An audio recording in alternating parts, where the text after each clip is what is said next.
victim fought back. Good evening, I'm Elizabeth Cook. I'm Ken Bastida. Our Wilson Walker has the video that you'll see only on KPIX 5. Just after 10 o'clock this morning, in her hand, shouting in a Toisanese dialect, the 75-year-old woman says she was attacked. she wanted more of the guy on the stretcher, and the police were holding her back. Police now say there was a second victim this morning, an 83-year-old Asian man, a 39 working to determine if bias was a factor. We have to do our jobs. We have to investigate these cases with all resources brought to bear, and we need to make arrests, which we've done that. Today, both the police chief and the mayor highlighted the arrests made in connection with previous attacks in the city, promising more targeted patrols. We need to understand not only what was going on and why those attacks occurred, because in some cases they didn't include any robbery or theft. As for one case that did include robbery, police have announced 3 arrests in connection with the violent attack caught on camera in a San Francisco laundromat. Police say the suspects, all arrested in Antioch, are also tied to 8 car burglaries in the city. So again, you have a small group of individuals. All of those 3 that were arrested lived outside the city.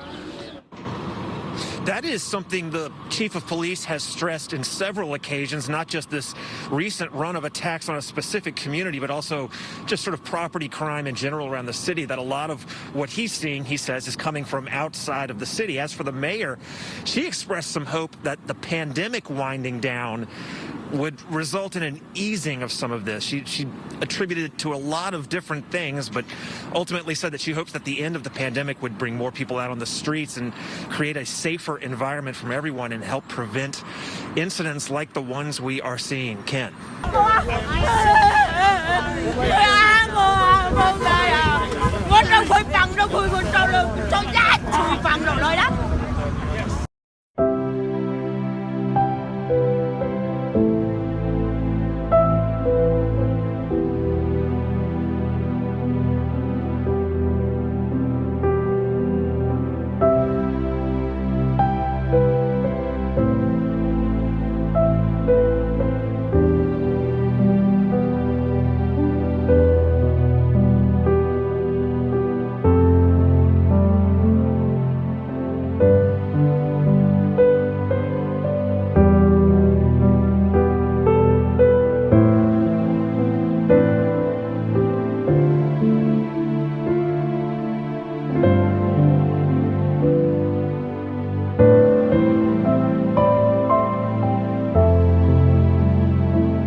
woman in San Francisco fought off an attacker on Wednesday, with both the woman and the assailant taken to a hospital after the incident. Zhao Zhenji told KPIX5 in the California city that she was waiting at a traffic light when a man allegedly punched her in her left eye. KPIX5 described it as just the latest attack against an Asian American person in the city. Such attacks have been rising amid the coronavirus pandemic. Xi fought back against the man with a nearby stick, and after authorities arrived at the scene, the man was taken away in a... New information about another suspect who was arrested in connection with the attack of a 75-year-old man in Oakland. Our crime reporter Henry Lee has more on that. I've learned that 26-year-old Deontay Bailey was arrested by Oakland police for allegedly robbing and attacking a 75-year-old man of Chinese descent in the Adams Point neighborhood.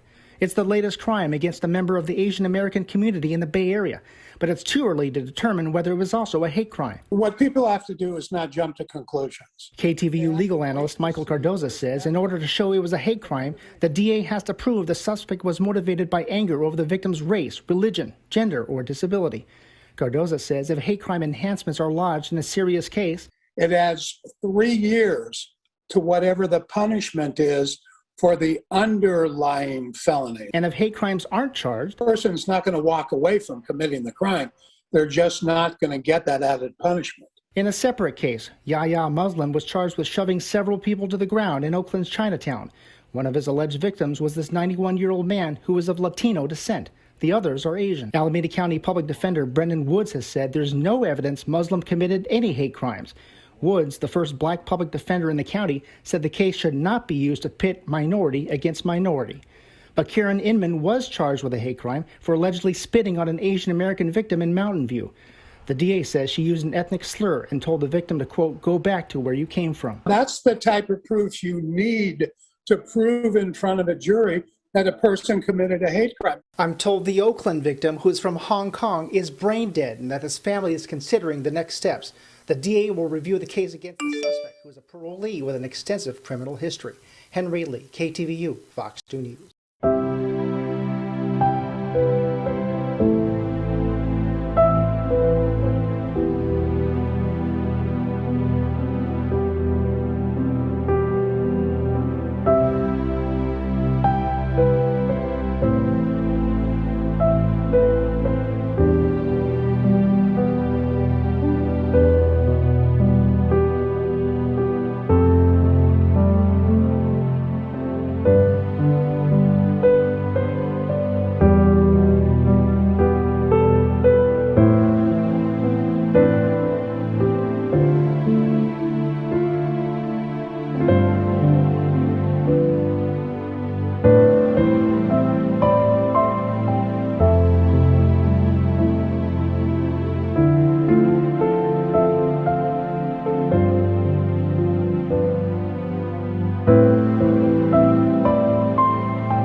Hi everyone, I'm Elaine Quijano. It's good to be with you. Thank you for joining us. New video has emerged showing the moments right before and after the deadly shooting rampage at 3 spas in the Atlanta area. Authorities have arrested and charged 21-year-old Robert Aaron Long in connection with the attack. 8 people were killed, including 6 women of Asian descent. But the suspect is denying the crime was racially motivated. Still, the shootings have left many Asian Americans afraid and outraged. The community has been the target of an increase in violence and bigotry over the past year. CBS News national correspondent Mark Strassman has the latest on the investigation into the attack. Surveillance video obtained by the Daily Mail shows Robert Long's black Hyundai pull up to Young's Asian Massage. Police say he confessed to gunning down 4 people inside, 2 of them Asian women. Moments later, Long walked back to his car and drove away. Then bedlam as dazed and wounded customers come out and police rush to reports of gunshots. From Cherokee County, Long traveled roughly 30 miles to Atlanta and at 2 separate massage spas shot down 4 more people, all Asian women. According to a local Korean newspaper, the victim at the aromatherapy spa opened the door thinking Long was a customer, but he suddenly opened fire and she was shot dead. He did frequent those 2 locations. Atlanta police say it's not clear if the killer targeted specific people. The investigation into a possible hate crime, is that still on the table? Our investigation is looking at everything, so nothing is off the table for our investigation. There's been a national backlash against the way Cherokee County law enforcement initially pointed to Long's motive. He has some issues, potentially sexual addiction. Social media also jumped on how Captain Jay Baker framed the killer's mindset. And yesterday was a really bad day for him, and this is what he did. Making matters worse, Baker's anti-Asian Facebook post last year promoting T-shirts with the message COVID-19, imported virus from China. Recent attacks on Asian Americans include this 76-year-old Chinese woman in San Francisco, sucker punched by a white man. She bloodied her attacker with a stick. He was arrested. During the pandemic, Asian Americans have reported nearly 3,800 attacks, physical and verbal. On Capitol Hill, the first hearing in 30 years into Asian American hate was often emotional. This hearing was to address the hurt and pain of our community and to find solutions, and we will not let you take our voice away from us. In a statement, the Cherokee County Sheriff said he regretted any suggestion of disrespect for the victims or sympathy for the suspect. There was no mention of the racist T-shirt. But Elaine, Captain Baker will no longer speak publicly about this investigation. All right, Mark Strassman, thank you.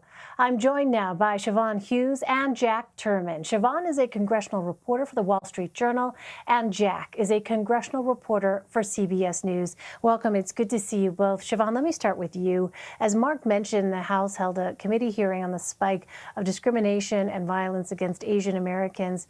What solutions do lawmakers and activists want to see to address this growing issue? Well, there are a couple of things. Number one, putting a spotlight on the issue, and that's what you saw at that House Judiciary Committee hearing today. It was notable because America does not have a history of, in the moment, putting a spotlight on hate crimes involving Asian Americans. As the man who led the committee hearing, Steve Cohen, pointed out, there in this country has been a history of xenophobia involving Asian Americans. As a practical matter, though, the solution for now is coming from Grace Meng, who your viewers just saw in that clip.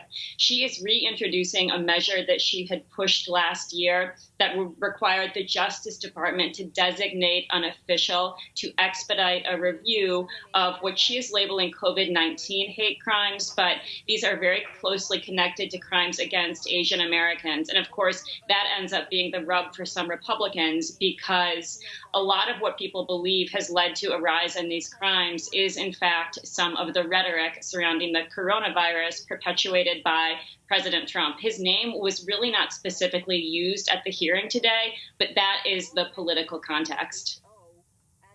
I want to ask you more about that legislation in a moment. But Jack, first, there was a tense moment during the hearings when Republican Congressman Chip Roy of Texas criticized China and the proceedings themselves. Here's some of what he said. We shouldn't be worried about having a committee of members of Congress policing our rhetoric, because some evildoers go engage in some evil activity as occurred in Atlanta, Georgia. Because when we start policing free speech, we're doing the very thing that we're condemning when we condemn what the Chinese Communist Party does to their country. And that's exactly where this wants to go. This is the road this wants to head down. And nothing could be more dangerous than going down that road. What was the response to those remarks, Jack? Was there pushback, for instance, from other Republicans?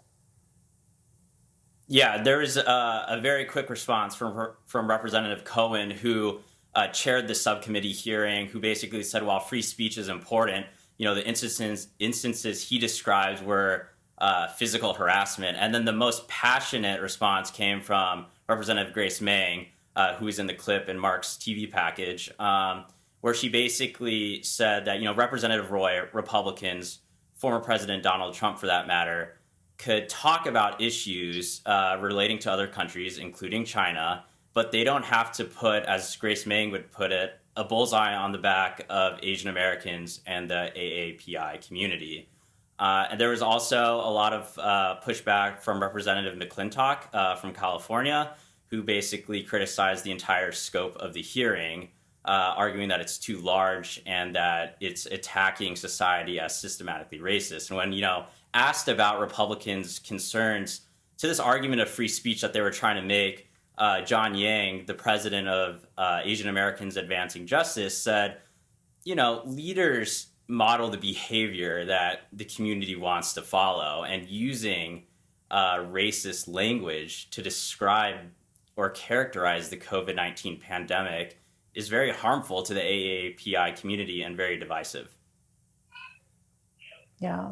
So Siobhan, earlier this year, as you mentioned, Democratic Congresswoman Grace Meng of New York reintroduced legislation that would address anti-Asian American hate crimes. Tell us more about this, and specifically, does it have support among lawmakers on both sides? Well, as a measure of how far this has come, last session when she introduced this, there were some 34 co-sponsors. It never got a vote. This year, when I last checked, there were some 94 co-sponsors. So support for this is clearly growing. Now, we are about at the point when legislation is going to have to go through regular order in the House. There's an April 1st deadline. So any process would be prolonged because there would have to be a Judiciary Committee hearing, a markup, something would have to go to the floor. But it's hard to rule something like that out. One other thing I do want to point out about the legislation that she is promoting this time around, there are no mandates that say what you can or can't say as a matter of speech, but the legislation would establish guidance for ways to have a conversation about COVID-19 that diminishes the racial charge that is currently part of the conversation. Interesting. Well, Jack, back in January, as you know, President Biden signed an executive action aimed at fighting hate against Asian Americans. Do advocates feel that action has been enough to protect the community? I think advocates would describe that executive order as a good first step, but obviously that there's more to be done.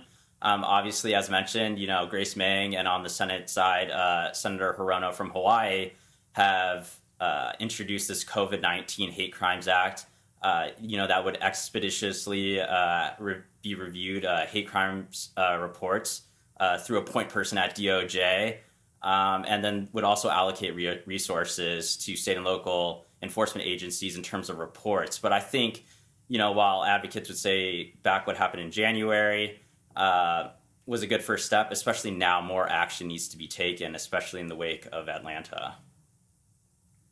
Yeah, and Siobhan, the president and vice president will visit Georgia on Friday in the wake of Tuesday's attack.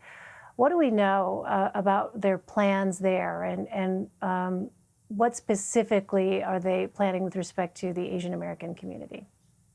So President Biden has been very careful in terms of how he's talked about this, because he said, we're not really clear about the motive, about whether this is racially motivated.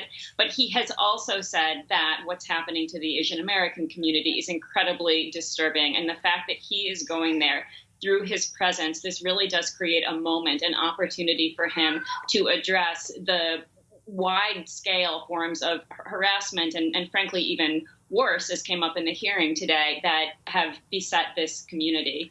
At the hearing today, it did get graphic at the beginning. There were clips played of the violence, some of which you showed, images of a man whose face had been slashed, descriptions of an Asian American woman who'd been set on fire. And so what we're talking about is the sort of activity that does call out for presidential leadership, and it wouldn't surprise me if Joe Biden wanted to step into that void right now. All right, Siobhan Hughes and Jack Turman, it's really good to see you both. Thank you. Asians, we have to stand up fight to have our voices heard. This is a free country. Tuesday's shootings in Atlanta are bringing the spike in anti-Asian and Asian American hate crimes across the country into the spotlight. Unfortunately, so many, about 4,000 cases happening in just the past 1 month. That is more than past 10 years. According to this study from the Center of Hate and Extremism at California State University, in 16 of America's largest cities, hate crimes against Asian Americans jumped 149% from 2019 to 2020. Just last year, 28 anti-Asian hate crimes were reported in New York City, compared to just 8 back in 2019. I've been here for 35 years, and it's my first time to see so many things like this happening in this country. Dr. Zhang Ji immigrated to the U.S. from China and is a distinguished professor of sociology at Buffalo State College. He says the increase in hate crimes against the Asian community within just the past year has caused a lot of sadness and fear in the community. A lot of Chinese in Buffalo very afraid, okay? And some of them ask me in Walmart, in Wegmans and Tops, if I wear masks, I do not want to be discriminated against. I do not want people to target me. The coalition Stop AAPI Hate has been following national trends of these targeted hate incidents against Asians and Asian Americans. 68% of reported discrimination is verbal harassment. This is against our core value in this country.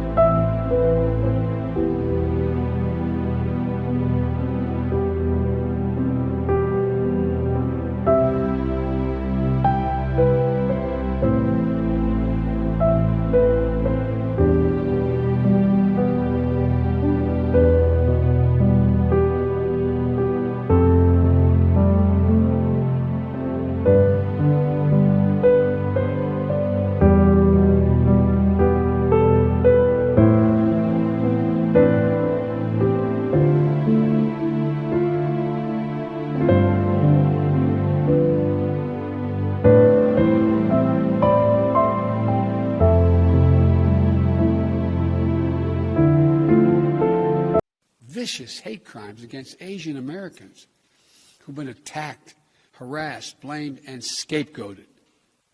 At this very moment, so many of them, our fellow Americans, they're on the front lines of this pandemic trying to save lives. And still, they're forced to live in fear for their lives just walking down streets in America. It's wrong, it's un-American, and it must stop. According to a new report from a nonprofit that stands up for Asian American and Pacific Islander communities, there was a 150% surge in anti-Asian hate crimes in 2020 across the U.S. KOLD News 13's Carmen Valencia brings us the story of one graduate student's experience as an Asian American during these times and the efforts in Tucson to stop the hate. But I feel robbed in the sense that, I'll be going about my day, just trying to thrive as a regular human being. And, then you get this random trigger that racism is almost too explicit to this day. Graduate student Angela Tai says the rise in hate towards her own people is nothing new. As a child, Angela remembers her mother and father confronting racism when they arrived to the U.S. after escaping post-war Vietnam. I remember growing up hearing, them being called chinks and right, that hurt. Angela says the racism and hate has made her question where she truly belongs. Has absolutely played into this feeling that we don't belong here, even though we're citizens. Many place the blame for the rise in hate crimes on former President Donald Trump's rhetoric. Like other government officials calling it like Kung flu or like China virus, that's really when I started to fear that there's going to be a large anti-Asian rhetoric. Former UA student Nisha Puri, a volunteer with the Boston University COVID Response Corps, is teaming up with the Asian Pacific American Student Affairs Office to bring awareness. Part of the anti-Asian rhetoric, the disinformation, which is really what's fueling a lot of this anti-Asian hate and racism. And we try to get the proper information out there to the general public. Nisha says this project began as a way to help educate the public on COVID-19 and to stop putting the blame on others. That it shouldn't be correlated to a race or to anything biologic. You know, it was something that was created, and it's really up to us to sort of stop it. In Tucson, Carmen Valencia, KOD News.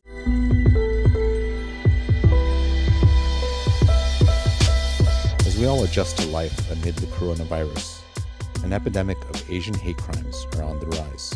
Social media groups, elected officials, and now the FBI are recognizing the increase in hate crimes and are fighting back against the xenophobia.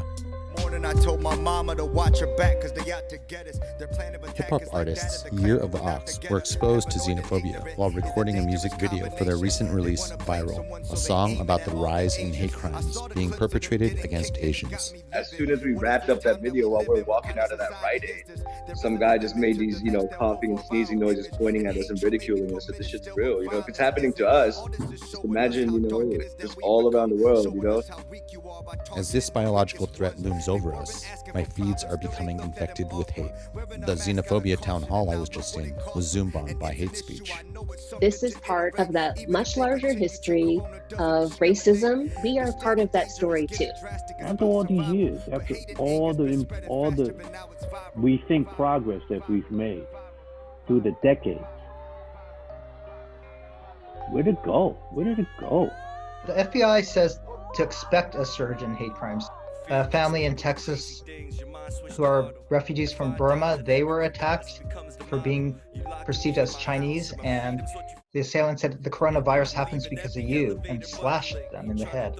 It's a sad time when that first line about telling our parents to be careful is a reality. When we came up with the idea to make this song, it wasn't as crazy as it is now. Even I would say it got worse since people were to try to get into their heads, like, why would someone get to this where they're going to perpetrate this violence or just go off the rails? I said a bar where I said paranoid and ignorant is a dangerous combination. I think that's what it mostly is the ignorance is they don't really know them.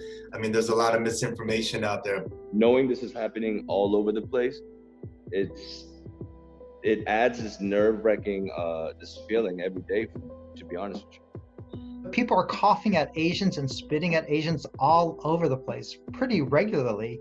60% are other Asians of different ethnicities who are being attacked. Women are 3 times more likely to be harassed. People have been boycotting Asian businesses. And so you're afraid that how will we survive economically? And so these stressors, I think, could be making Asian Americans more anxious, more depressed, more isolated. And so that's a heavy consequence on the community. It's particularly helpful to place what we're experiencing today within that larger historical context so that Asian Americans, especially young Asian Americans, understand this has very little to do with them. They did nothing wrong. It has a long history that predated us. But there's also a really long history of Asian Americans responding to racism. What do you think of the social media campaigns and the trackers out there? Those are, I've already talked to Russell Jung, and I know it's good to institutionally track this data because then it could be forwarded and it could affect policy. Before organized community responses like what Russell is doing, the social media posts that have gone viral have been incredibly important because they have alerted all of us who may not see it, in our daily lives. Oh, this is going on. Oh, this is going on a lot. Oh, it's not only, in New York City or in LA. Oh, great. There was a family that was, attacked in Texas. It's national. It's also happening within our own, communities too. that's another issue. I had that conversation with my mom yesterday. She was blaming Chinese people. But why is the president saying this? Why are the saying this? Why is my media that I'm reading say that it's from China? What the president's statement and many others in his administration calling it the Chinese virus, what that does is inflame. It adds a culture war element to the war against the pandemic. There's a resolution now saying that the government and officials need to stop their anti-Asian rhetoric. And so maybe he's been chastened. But I think it's a little too late. He tweeted out, "Oh, Asian Americans are an amazing people, and we're working with them, and they're working with us." And even complimented Asian Americans and say we're deserving of protection. He still used the us versus them dichotomy. It's still, again, that outsider framework. But Asians are outsiders to the U.S., and we're working with them. It's they, us, and they. You know, it's like them, the other. We've become the other. We're Americans, man. So all of a sudden, oh, they're really good. They're really. It's even when you try to say something good, it's all kind of like this dividing. You know, the country. It's your fault. It's your fault. It's everybody around that's their fault, not me. Oh no, it can't be me, right? I'm perfect.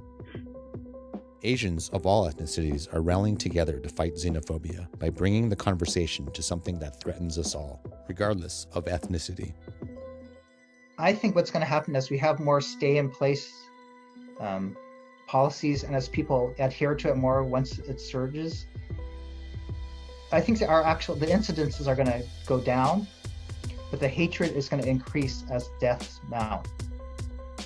So I don't know what people will do with that anger and fear in that case. And so I just want to warn people, it might get worse.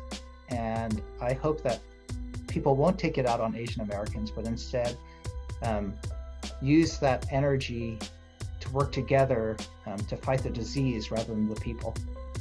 Asian Americans need to report their incidents. They may think, oh, this is just an isolated incident.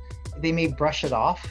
A lot of times, Asian Americans try to deny that other people perceive them badly, and so you don't want to acknowledge the problem. But what they need to do is report it at our Stop AAPI Hate Center, because what happens then is once we get it documented, we could see, no, it's not an isolated incident, but this is a pervasive community issue that needs to be addressed, not just by Asians, but by the entire community and the entire society. What's the end game? What are we supposed? What do we want out of it, right? If you say by you yelling at me, screaming at me, saying I'm at fault, and that gets rid of the virus, hey, I'm out of myself. Go ahead, but that ain't the case.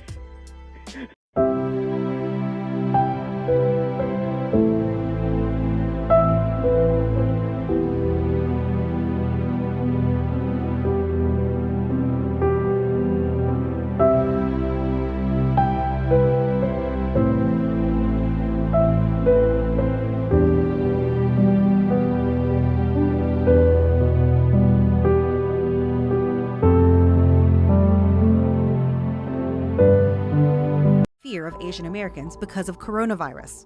I wish I got this many second looks when I was single. And yet, it's reality for many Asian Americans. Every disease has ever came from China, homie. Everything comes from China. It's disgusting. There have been a lot of people who just use this fear to justify racism against Asian people and to scapegoat Asian people for their fear of the coronavirus. My students started to say that I may have the coronavirus based on what I look like. When I started hearing students say, I'm not going to enter the room because she might have it.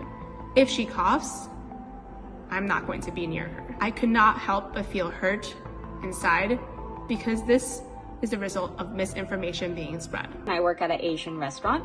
A gentleman was eating a daikon radish garnish, and he straight up asked me, I'm not gonna get coronavirus from this, am I? Ha ha ha ha. He was verbally attacking me, but then he opened up his soda bottle. He kept saying that he was gonna pour it on me. He called me a bunch of other things, and he kept making the motion that he was gonna pour it on me, and he started spitting at me as well. I looked around, of course nobody wanted to acknowledge that anything was happening. A good friend of mine and I went to a restaurant near our house. When we walked through the door, we were met with a very kind of awkward greeting, and I would even say cautious. And we were walked past that main dining hall, and we were sat at a pretty much a closed off, separated section from the restaurant that really didn't make any sense why we're being sat there. And that's when it clicked to me. I said, oh my gosh, I think we're being quarantined. And to validate my hypothesis about this, and about 8 minutes later, there was another table that got sat in that section, and it's only our two tables. It was two women of Asian descent. I work with kids as my job. I even sometimes have kids coming up to me, hey, do you know that the coronavirus comes from people eating bats? Outside of where I work, there's been much older kids discussing it, saying things like, oh, he's Chinese. Oh, she's Chinese. Oh, she definitely has the coronavirus. It makes me feel very uncomfortable. I actually arrived back home to the United States after 9 long months of traveling overseas. I did what I thought I can do best, was to be cautious and wear a surgical medical face mask during my whole travel back home. I had passed immigration without the face mask. I took that off so that I can process through the screening easier. But once I put back on my face mask, that was where all the heads had turned. You know, girl of Asian descent wearing a face mask. I was told to go back to China, even though I am not of Chinese descent. I was in complete shock. They just kind of add to this myth of the perpetual foreigner, that Asian people are perpetual foreigners, even in a country that they were born in a country that they've lived in for many, many years. I understand that, yes, not everyone is looking at race, but you can't discount millions of people, Asian American, who are feeling those aggressions against them. I just want people to know that we're people as well. We are also scared. We don't want to get sick. It doesn't mean that you should single us out for something that really wasn't our fault. Yes, I am Asian. Yes, I am Chinese, and I'm really proud of that. But that does not make me have the coronavirus. It is a world health problem, and not only Asian people are susceptible to it. When we're under duress and stress, I think these kind of incidences are only going to get worse and more serious. Rather than microaggressions, I think they're going to be more aggressions and macroaggressions. We are all trying to be safe together. So people versus people, minority versus minority, racism. Activists say their communities are shaken up, and it's clear hate crimes are on the rise. And now some senators are coming together, hoping that legislation will help make the difference. Even though it's not been deemed a hate crime, Asian Americans are still reeling from the deadly attacks in Atlanta as these incidents increase across the country. Now, some North Carolina senators are standing behind the Hate Crimes Prevention Act. This is the third time the bill has been filed. It would expand protections against hate crimes based on ethnicity, gender identity, disability, and sexual orientation. It would also increase punishments and create a statewide database where agencies can report all hate crimes. If we don't report the data, those in power and the public will believe hate crimes are not an issue. And it becomes much more difficult to tackle a very real problem. The senators sponsoring this bill say there wouldn't be much cost associated with it because there's already a database in place. They would just need to train officers on how to use it. They add that there's no cost that's too much to save lives. I'm Anna Rivera, ABC 11 Eyewitness News. weren't racially motivated, it does serve as a reminder of what the Asian American community deals with too often. Some say hate crimes against people in their community are getting worse. KVU's Mari Salazar tells us the city is pushing people to report these incidents. Stop Asian American Pacific Islander Hate. It's the advocacy group many Asian Americans in Austin and across America are turning to right now. I experienced racism during my entire childhood. Jane Ko is an Austin food blogger. She was also born in Taiwan, but grew up in South Texas. Never would I imagine in the year of 2021, a full year into COVID-19, that we would still be experiencing racism because of this pandemic. It's something Haley Easley, the executive director of Austin Asian Community Health Initiative, has also been aware of. We've definitely heard about some hate crimes from our clients and from our own team. I think that it won't end, right? Until we are able to address our history and our history of racism in this country. A decade ago, Asians made up a little less than 5% of the Austin metro population. In 2019, that number was up to almost 8%. The Stop Appy hate group got 63 anti-Asian American hate reports in Texas from March 2020 to July 2020. And the City of Austin's Immigrant Affairs Coordinator for the Equity Office, Rocio Villalobos, says these crimes are underreported. We've noticed an uptick in more incidents occurring now that mirror what we've seen happen in other parts of the country. Villalobos says everyone has the right to be safe and no one should fear for their life. There are people here in the community that care about what's happening to them. In Austin,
To describe the avalanche of anti-Asian American hate crimes as the work of ignoramuses, venting their internal vileness for unsuspecting people.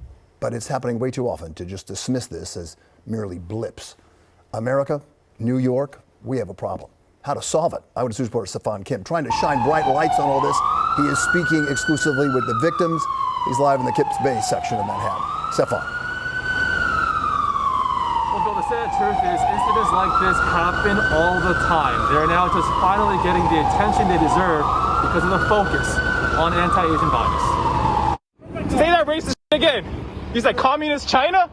Well, isn't that where you're from? Well, isn't that where you're from? Well, isn't that where you're from? It is the definition of stupidity and hate being spewed on a Manhattan street. Oh, you're gonna cover your face now. You're ashamed. Investigators now looking for the woman caught on this cell phone video. It happened yesterday afternoon on the corner of 22nd Street and 1st Avenue. 25-year-old Maria Ha says it started when the woman in the video started following her. I kind of felt someone looking at me, so I started staring back, and I realized she was looking at me, and she came closer and closer, stared at my eyes. That's when Ha says the woman got into her face, nose to nose, unprovoked, and then said this. You're not from here. You're from China, aren't you? Go back to China, is what she said. She ran home to get her husband. When he arrived, the woman was getting into a cab. Oh, hell no. Like, there have been way too many of these incidents. So then I just opened the door. I'm like, did you say that? Did you say that? And then she just started yelling like, oh, you're assaulting me. You're assaulting me. I'm like, okay, I'm going to get this on video. And the couple then decided to leave and cross the street. That's when they say she did it again for the entire block to hear. She opens the window thinking that the cab driver is going to go.